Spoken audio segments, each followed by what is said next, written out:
Hi. You ready? Ready. Please raise your right hand and repeat after me. I state your name. I, Gavin Newsom, Do solemnly swear do solemnly swear that I will support and defend that I will support and defend the Constitution of the United States the Constitution of the United States and the Constitution of the State of California and the Constitution of the State of California against all enemies, against all enemies, foreign and domestic, foreign and domestic, that I will bear true faith and allegiance that I will bear true faith and allegiance to the Constitution of the United States to the Constitution of the United States and the Constitution of the State of California, and the Constitution of the State of California, that I take this obligation freely that I take this obligation freely without any mental reservation without any mental reservation or purpose of evasion, or purpose of evasion, and that I will well and faithfully discharge and that I will well and faithfully discharge the duties upon which I am about to the enter. duties upon which I'm about to enter. Congratulations. Thank you, Judge.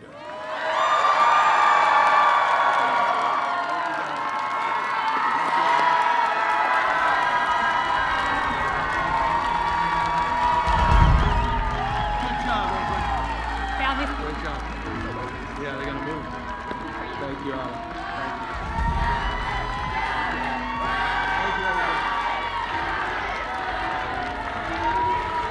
Thank you, everybody.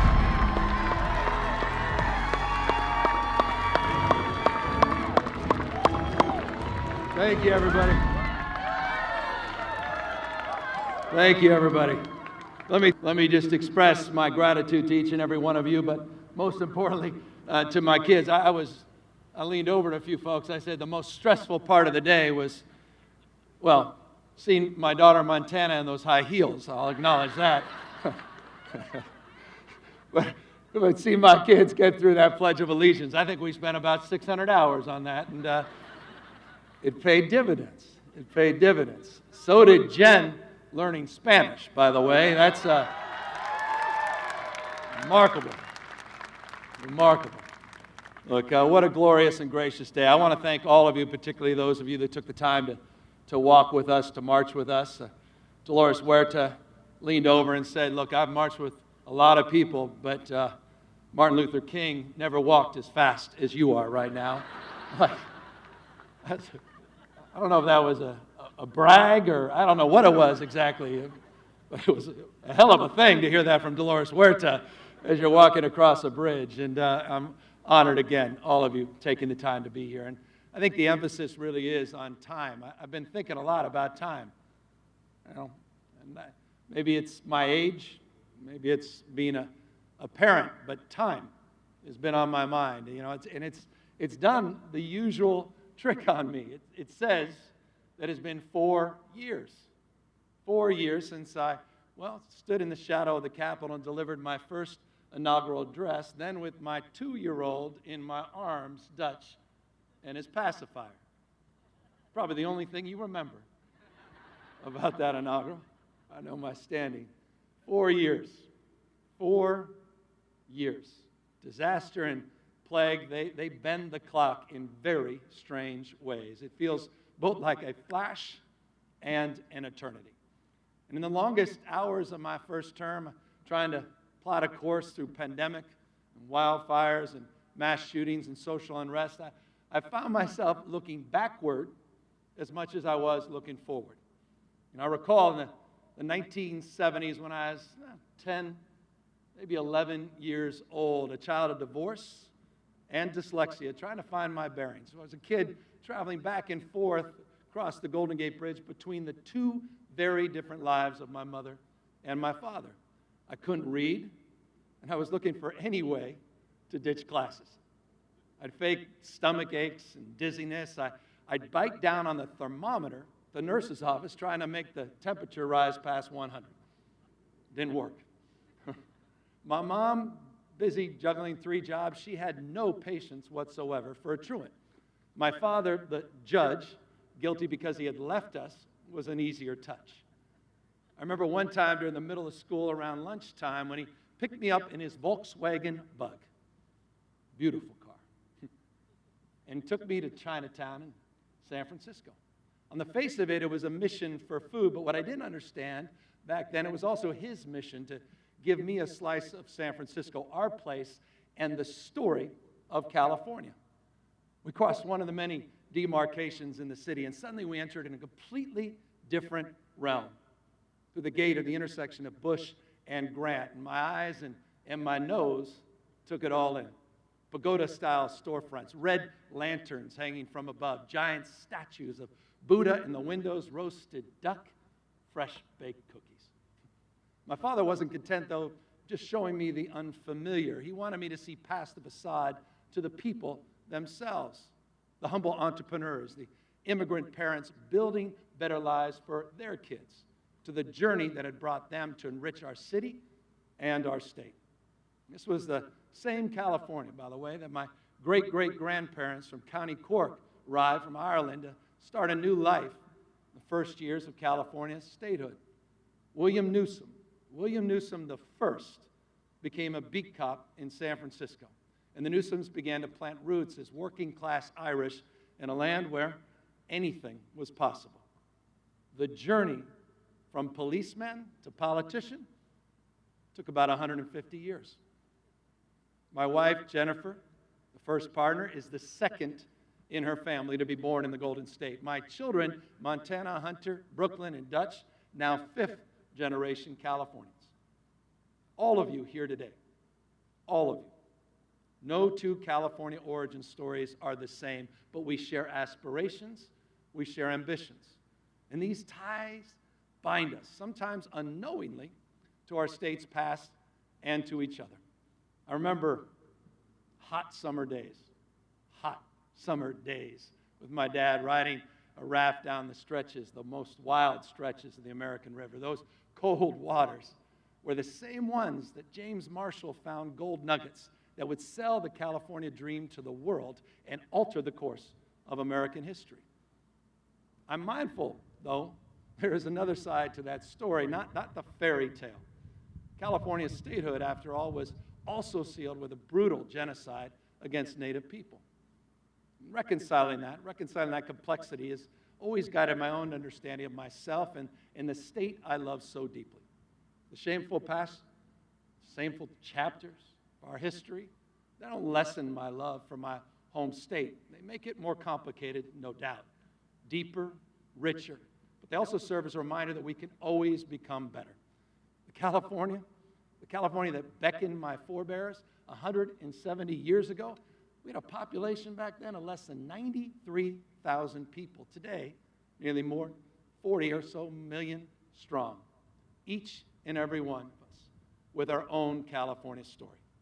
I hear the echoes of my own family story and those that are still coming to California to pursue their dreams, drawn by the myth and magic of this place. I hear the echoes in the stories of the migrants that cross our southern border seeking something better, and people who come from every continent on earth to flee political persecution, or from other states to, educate themselves in our world-class universities, to start businesses that support their families or change the world. Whether your family came here for work or safety, California offered freedom to access it. Not contingent on you looking a certain way, talking a certain way, thinking a certain way. And that's what makes this place so special. It's in our genes. We're a state of dreamers and doers, no doubt, bound by our live and let live embrace of personal freedom. But like I said, we've made mistakes. Lord knows we've made our share. Let's not forget that Chinatown that I visited a boy is a remnant of the bigotry of the agitator at the time, Dennis Kearney, and the Chinese Exclusion Act of the late 1880s. Tens of thousands of Japanese Americans were interned right here in World War II. The post-World War era, as California's suburb grew, you saw the racist practice of exclusionary zoning took hold, denying Black, Asian, American, and Latino residents the right to live on the good side of town and build wealth. That planted, in many ways, by the way, the seeds of the housing and homeless crisis that we face today. Even California, even our state, indulged in homophobic hate at the ballot box with the Briggs Initiative, the 1970s version of Don't Say Gay. How original. And of course, the 1990s that brought a wave of anti-immigrant xenophobia, nativism manifesting in Prop 187. These are dark moments in California's journey. But in the end, we confronted our errors with humility and conviction, paving the way for rights and freedom to prevail. Every day, California commits itself to the process of getting it right for the next generation. You know, my nearly 3 decades now, 30 years in politics, I've had the opportunity to see this process firsthand, learning as we go and etching these learnings on the consciousness of a country that perhaps hasn't caught up yet. You know, when we started issuing same-sex marriage licenses in San Francisco in 2004, it felt like history.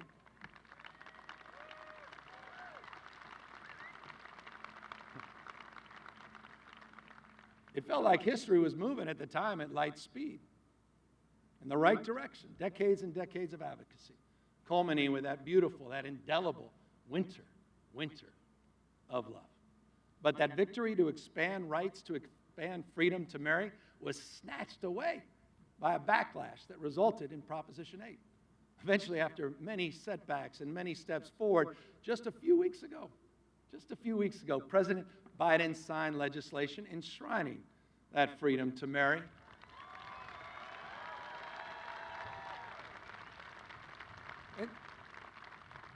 And that's been the story, hasn't it? That's been the story of progress throughout our history. It's not always easier, it's not always linear. But in the end, the verdict is clear. Crystal clear. Expanding rights is always the right thing to do. And yet, there's still forces, pretty clear, still forces in America that want to take this nation backward. We saw that 2 years ago on this day when the unthinkable happened at a place most Americans assumed was invincible. An insurrectionist mob ransacking a sacred pillar of our democracy, violently clashing with sworn officers upholding the rule of law.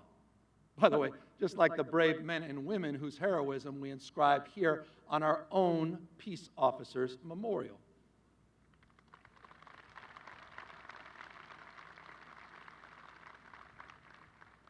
And I think it's safe to say, since that terrible day, we've wrestled with fundamentally what those events say about us as a country. The ugliness that overflowed on January 6, 2021, we know this, was in fact decades in the making, fomented by people who have a very different vision of America's future. Very different. Red state politicians and the media empire behind them selling regression as progress, oppression as freedom. And as we all know too well, there's nothing original about their demagoguery. All across the nation, anxiety about social change has awakened long dormant authoritarian impulses, calling into question what America is to become, freer and fairer, or reverting to a darker past. Instead of finding solutions, these politicians, devoid of any new ideas, pursuing power at any cost, are playing on our fears, our prejudices, and our paranoias. The struggle to be who we ought to be as a nation is difficult, yes, and demanding. And that's why we should be clear-eyed, crystal clear about their aims. They're promoting grievance and victimhood in an attempt to erase so much of the progress you and I have witnessed in our lifetimes. They make it harder. They make it harder to vote and easier to buy illegal guns. They silence speech, fire teachers, kidnap migrants, subjugate women, attack the Special Olympics, and even demonize Mickey Mouse. All camouflaged under the hijacking of the word freedom. But what they really want, you know this, is more control, intrusive government, command over your most intimate decisions, when to have a family, how to raise your kids, how to love. And while they cry freedom, They dictate the choices. They dictate the choices people are allowed to make, fanning the flames of these exhaustive culture wars. Banning abortion, banning books, banning free speech in the classroom and in the boardroom. They sell fear. They sell fear and panic when it comes to crime and immigration, but they sell calm and indifference when the threat is greenhouse gases destroying our planet or big oil raking in record windfall profits at your expense.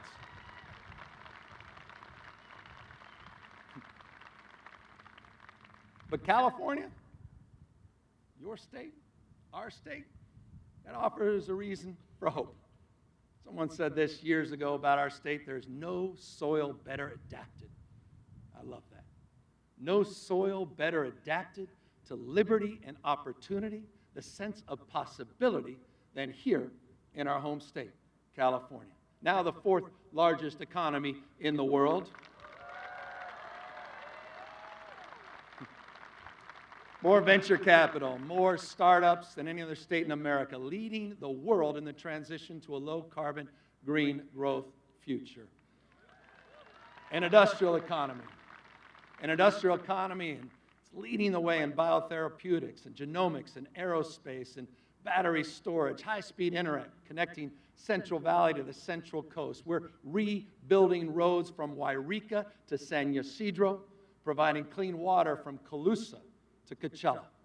But New Cal Poly and Humboldt conveying more scientists, more researchers, more engineers, more Nobel laureates than any other state in the nation. We have debt-free college for hundreds of thousands of students and the largest volunteer corps in America.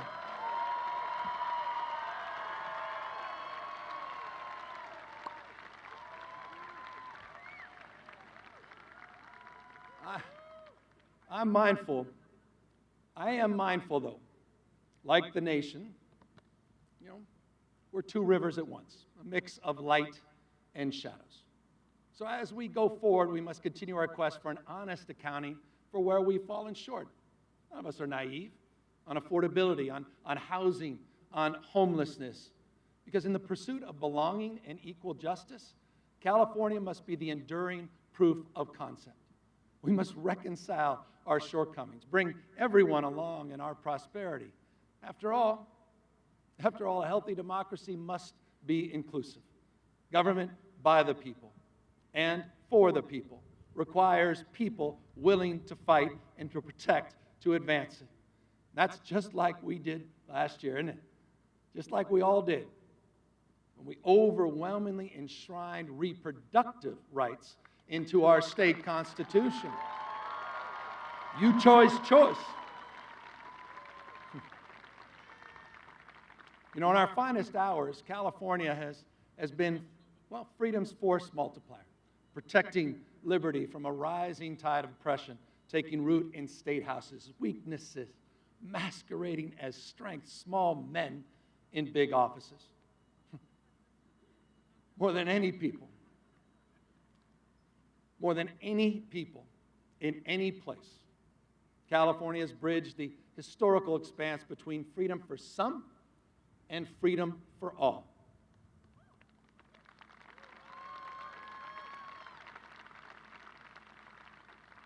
At our best, we open our arms, not clench our fists. We turn our gaze upward, not inward. Freedom is our essence, our brand name, an abiding idea that right here, anyone from anywhere can accomplish anything. We've overcome, haven't we, California? We've overcome the destructive impulses of extremism and racism and nativism and shown the rest of America it's not only achievable, it's undeniable. But going forward, California will continue to lead out loud by advancing a far-reaching freedom agenda, a full-throated answer to the demagogues of division determined to regress and oppress. Freedom, by the way.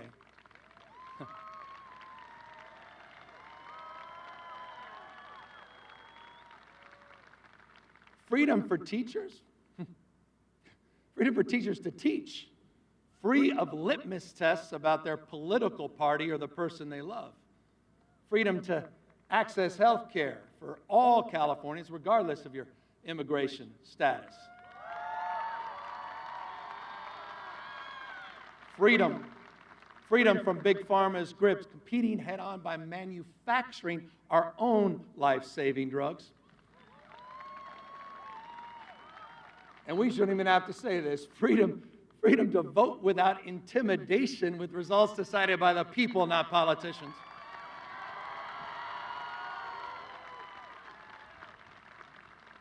The battle lines, they're drawn. And I'll say it once again, it is time for choosing. Let's not forget, the policies that started here in our state, California, were once considered nothing more than romantic possibilities. They've now become commonplace across the other 49 states. It is absolutely true. California lights out the territory for the rest. That's what we do best, giving shape to the future, molding the character of the nation. Just like those rivers. Just like those rivers that molded and sculpted so many of California's deepest valleys, the places of my childhood memories, those rafting and camping trips with my dad, falling in love with California over and over and over again. My dad died shortly after I was elected governor in 2018. He never got to see his son assume office, nor did my mother, Tessa, who died just before I became mayor of San Francisco. But their dreams, their spirit, their love of California is with me every day, just as they were last year. Last year when I found myself with leaders of California's most populous tribe, the Yurok. I was floating down another great American river, the Klamath, in a traditional dugout canoe. We stopped for dinner. Stopped for dinner right on the river bank and prepared salmon smoked on redwood over a traditional fire pit. The bark infused flavor into the fish, imparting a taste familiar to the Yurok people, stretching back to their earliest ancestors. Just a few weeks ago, I returned to the Klamath and met with the Yurok, Karuk, and Klamath tribal leaders, this time, though, to celebrate the removal of 4 dams, America's largest dam removal project in U.S. history.